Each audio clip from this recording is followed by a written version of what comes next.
Sir మీ ముందు మాట్లాడాలంటే భయం వేస్తుంది సార్. కొంచెం నా వైపే చూడండి. అందరికీ నమస్తే అండి. పెళ్లి చూపులు అనే సినిమాతో ఒక కొత్త మ్యూజిక్ డైరెక్టర్ మీరు పరిచయం చేసినప్పుడు నాకు అనిపించుండే సార్, నన్ను అట్లా ఎవరైనా చూస్తలేరు ఏందబ్బా నా వైపు భాస్కర్ గారిలా. కానీ సో అలాగే ఒక కొత్త మ్యూజిక్ డైరెక్టర్ ఇండస్ట్రీకి ఒక కొత్త సినిమాతో వచ్చినప్పుడల్లా నాకేమనిపిస్తుంది అంటే, మన ఊరిలో ఆడపిల్లని ఎవడో పెళ్లి చేసుకుంటే ఆ పెళ్లి కొడుకు ఎలా ఉన్నాడో చూద్దామనే ఎగ్జైట్మెంట్ ఉంటుంది. పెళ్ళికి పోకున్నా కూడా ఏదో మూమెంట్లో అక్కడికి వెళ్ళేసి వాడిని తొంగి చూస్తూ ఉంటాం. సో అలాగా ప్రతి సినిమాకి ఎవరైనా కొత్త మ్యూజిక్ డైరెక్టర్ వచ్చినప్పుడు వీళ్ళ టోన్స్ ఎలా ఉన్నాయి, వీళ్ళ ట్యూన్స్ ఎలా ఉన్నాయి, వీళ్ళ కంపోజింగ్ ఎలా ఉంది, అది ఎక్కువ ఎగ్జైట్మెంట్తో వింటూ ఉంటాను. అనిరుద్ధ్ ఇప్పుడు అందరు వింటున్నారు, కానీ అనిరుద్ధ్కి నేను 10 ఏళ్ల క్రితం పెద్ద ఫ్యాన్ ఉంటుంది. అప్పుడు ఎవరు పట్టించుకోకపోయే వాళ్ళ అబ్బాయిని. అలాగే కొత్త వాళ్ళు నాకు ఎప్పుడు ఇష్టమవుతారు. తేజ కూడా అలాగే పాట పాడమని నా దగ్గరకు వచ్చినప్పుడు ఆయన భయంగా వచ్చాడు. చరణ్ అర్జున్ ఇలా ఉంటాడు అలా ఉంటాడు ఏదో చెప్తారు, మన గురించి చాలామంది కథలు రాసుకుంటూ ఉంటారు ఎవరి ఇష్టానికి వాళ్ళు. సో ఏందన్నా ఇంత ఫ్రీగా ఉన్నావని తను నాతో కూర్చొని పని చేస్తున్నప్పుడు ఆయన టోన్స్, నేను అన్నాను నీకు మిక్సింగ్ అది ప్రాబ్లం ఉంటే నా టీం ఉన్నారు చేసుకో అంటే కూడా ఆయన ఎంత క్లారిటీగా కాన్ఫిడెంట్గా ఉన్నాడంటే, అన్న నా పాట నాకు టోన్స్ ఎలా ఉండాలో నాకు క్లారిటీ ఉంది, నా సౌండింగ్ ఎలా ఉండాలో నాకు క్లారిటీ ఉంది, నేను చేయించుకుంటాను అన్నాడు. అక్కడే నువ్వు నచ్చేసావు నాకు. అలాగే కథలు రాసుకునే డైరెక్టర్లు అంటేనే ఇష్టం. బేసికల్గా నాకు మాలాంటి వాళ్ళందరికీ దర్శకులే గురువులు. వాళ్ళు చూసిన, వాళ్ళు స్టడీ చేసిన అన్నీ తీసుకొచ్చి మా మైండ్కి చెప్పి మా ఇన్పుట్స్ ఇచ్చి ప్రతి పాటని మాకు వాళ్ళు చేయిస్తున్నప్పుడే అక్కడే నేర్చుకుంటాం. ఏ పుస్తకాలు చదవము. సంగీత దర్శకులైన సినిమాకి పనిచేసే ప్రతి వాళ్ళకి దర్శకుడే గురువు. ఆ కథని ఆ ప్రపంచంలోకి తను తీసుకెళ్తాడు.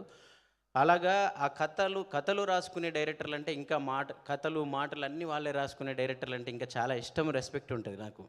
కానీ శంకర్ గారు కథలు మాటలు మాత్రమే కాదు, పాటలు కూడా రాశారు ఈ సినిమాలో. సో ఇందాక నేను చెప్పినట్టు మార్కెట్లోకి ఒక కొత్త మ్యూజిక్ డైరెక్టర్ వస్తే ఎలాగైతే మేము ఎగ్జైటింగ్గా చూస్తామో, కొత్త లిరిక్ రైటర్ని కూడా అలాగే చూస్తాం. సో మీరు ఈ సినిమాలో పాటలు కూడా రాయడం, ఆ పాటలు చాలా అద్భుతంగా, అంటే సరదాగా చిల్లరగా లిరిక్స్ ఎంత డెప్త్గా ఉన్నాయో, మీరు జీవితం గురించి మధుప్రియ పాడిన పాట కూడా అంతే అద్భుతంగా ఉంది. నేను కూడా ఈ సినిమాలో మొదటిసారి ఇంకొక మ్యూజిక్ డైరెక్టర్కి పాట పాడడం. అప్పుడప్పుడు నా ఇండిపెండెంట్ సాంగ్స్కి చాలామంది ఫ్యాన్స్ ఉంటారు. నువ్వోరాయి, అన్నదమ్ముల పాటకి, విమానం సినిమాలో నేను మ్యూజిక్ డైరెక్టర్ అయినా కూడా అందులో మెయిల్ వాయిస్ అంతా నేనే పాడాను. అరే మనం బాగానే పాడతాం కదా, జనాలందరూ మిలియన్ల కొద్ది జనాల కింద అన్న చరణ్ అన్న నీ వాయిస్ సూపర్ ఉందంటారు, ఒక్క మ్యూజిక్ డైరెక్టర్ అడగడు, ఒక్క సినిమా వాళ్ళు అడగరిందబ్బా, మరి ఇది నిజమా కాదా, మన వాయిస్ నిజంగా బాగుందా లేదా అని డౌట్ ఉండేది అప్పుడప్పుడు. కానీ ఆ డౌట్ని తీసేసి నిజమే ఇది అనిపించారు తేజ, శంకర్ గారు నన్ను అడిగి. అంటే మీరు అడిగిన తర్వాతే నేను పర్లేదు మనం కూడా సింగరే అని నాకు కొంచెం ఒక కాన్ఫిడెంట్ ఇచ్చింది. ఎందుకంటే 3 రంగుల జెండా బట్టి అని ఒక పాట చేసి, అది రేవంత్ రెడ్డి గారు సీఎం గారు ఎక్కడికి వెళ్ళిన ప్రోటోకాల్లో పాట వస్తుంది అంటుంటారు. మన చిరంజీవి గారిని కలిసినప్పుడు కూడా ఆయన అన్నారు, ఎందుకు నన్ను ఇన్ని రోజులు కలవలేదు చరణ్ నువ్వు అంటే, ఏదైనా అచీవ్ చేసిన తర్వాత మిమ్మల్ని కలుద్దాం అనుకున్నాను అంటే, నువ్వు సీఎం, నీ పాటతో సీఎం గారే చేశారు, ఇంకా నీకేంట్రా కలవడానికి అన్నప్పుడు కూడా నాకు ఆనందం రాలే. ఎందుకు ఆనందం రాదంటే, మన పాట సినిమాలో గెలిస్తే మనకు ఆనందం, ఓ సినిమా దర్శకుని నేను మెప్పిస్తే నాకు ఆనందం, ఒక హీరోకి నా పాట పడితే ఆనందం. అంతే తప్ప మనకు బయట ఎన్నిట్లు కొట్టినా, ఎన్ని ఇండిపెండెంట్ సాంగ్స్ చేసినా అది ఆనందం ఉండదు. అందుకే నేను పాడిన పాటలు చాలా మిలియన్లుగా ఉన్నాయి. చాలామంది ఇంటింటికి వెళ్ళిపోయి నాయన గుర్తొచ్చిన, అన్నదమ్ములు గుర్తొచ్చిన, ఊరు గుర్తొచ్చిన నా పాటలు ఉన్నాయి. కానీ నేను ఇంకొక మ్యూజిక్ డైరెక్టర్కి, ఇంకొక డైరెక్టర్కి ఈ సినిమాలో పాడిన దానికి ఎక్కువ హ్యాపీ అయ్యాను. ఎందుకంటే నాకు సినిమానే ఎక్కువ ఇష్టం, సినిమాలో గెలవడమే ఇష్టం. అందుకే శ్రీధర్ గారిని 15 ఏళ్ళ నుంచి అడుగుతున్నాను, నాకు మ్యూజిక్ డైరెక్షన్ ఇవ్వండి సార్ అని. ఇప్పుడు ఇచ్చారు. ఇప్పుడు ఒక వెబ్ సిరీస్కి ఇచ్చారు, త్వరలో వస్తుంది అది. సినిమా కూడా ఇవ్వండి sir please. So thank you. మా తేజ కూనూరుని సపోర్ట్ చేయండి. మ్యూజిక్ డైరెక్టర్ మొదటి సినిమా హిట్ అయితే ఆ మజా వేరు.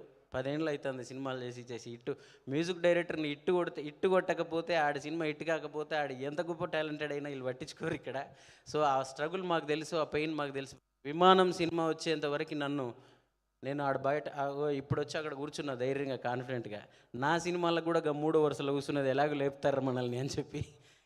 సో ఇప్పుడు ఆ మొదటి సినిమా హిట్ అవ్వాలని మనస్ఫూర్తిగా కోరుకుంటున్నాను. ఎందుకంటే ఆ పెయిన్ నాకు తెలుసు, హిట్ అవ్వకపోతే మనల్ని ఎలా చూస్తారో ఇక్కడ. అలాగే మహేష్ ఇప్పుడు వాస్తవంగా ఆయన ఎన్నేళ్ళు అవుతుందో సినిమా ఇండస్ట్రీలో ఉండి నాకు తెలీదు. జనరల్గా ఇలాంటి ఫంక్షన్లో ఎక్కడో అక్కడ వెనకెక్కడో కూర్చుంటాడు.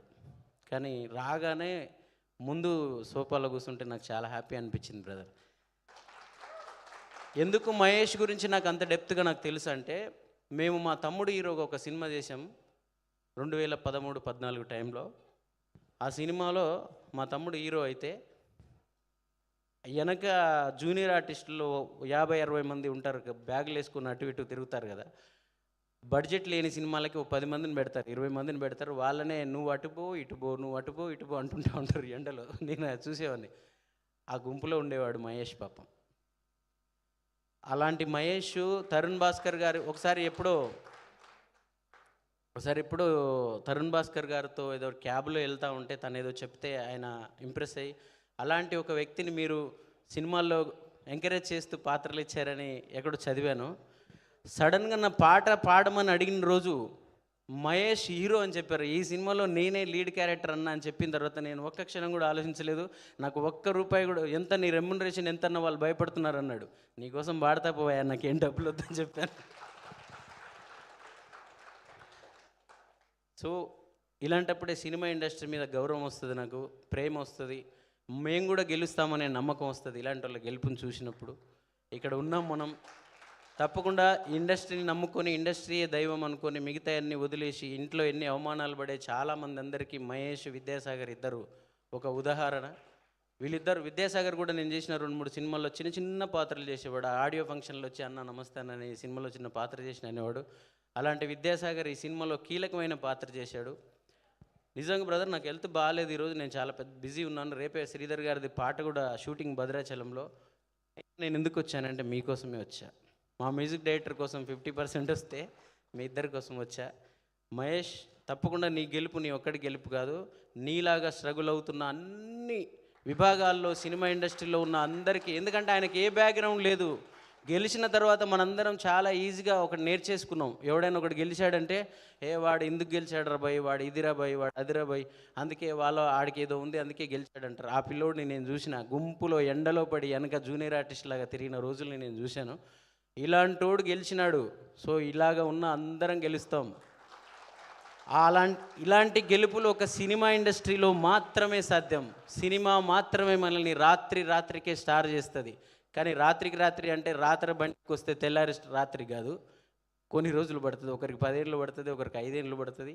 నాలాంటి వాడికి 15 ఏళ్ళు కూడా పట్టింది. ఇప్పటికీ మేము ఇంకా స్టార్లు అవ్వలేదు. కానీ తప్పకుండా మహేష్ లాగా అందరికీ ఒక రాత్రి వస్తుంది, ఒక శుక్రవారం వస్తుంది. ఆ శుక్రవారం అందరం స్టార్లు అవుతాం.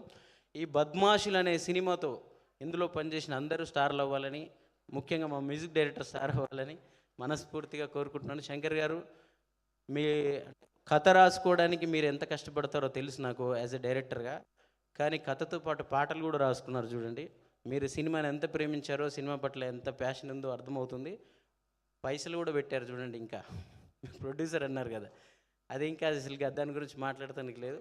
తప్పకుండా మీరు అంత కోటేసుకున్న, అంత సంబరంగా సంతోషంగా లోపల నుంచి అయితే ఏమి ఉండరు. ఆ టెన్షన్ ఉంటుంది. 6వ తారీఖు ఏం జరుగుద్దా, దానికి ఎక్కడెక్కడి నుంచి డబ్బులు తెచ్చి పెట్టారో ఏమి కాదు, అన్ని సినిమా ఇచ్చేస్తుంది. చాలామందిని చూసినాం.